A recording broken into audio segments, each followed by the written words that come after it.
Kay Adrian, ito yung sample. Click mo lang itong ano, tandaan mo lang yung item number. Sample ito. Ito yung item number. Yan, palaging nasa yan.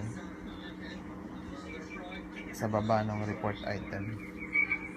Ito yung kabuuan, diba? Tapos i-ano mo lang siya.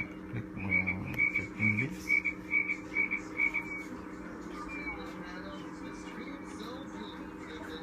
May option yan.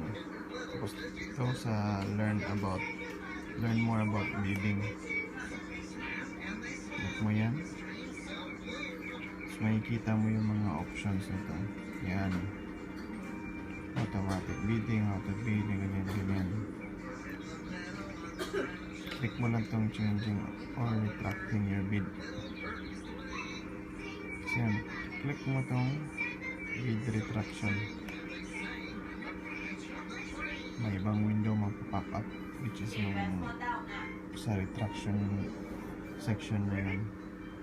So yung sinabi ko kanina, yung item number, enter mo yan dito.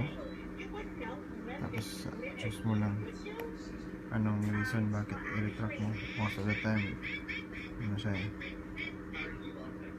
enter wrong amount lang.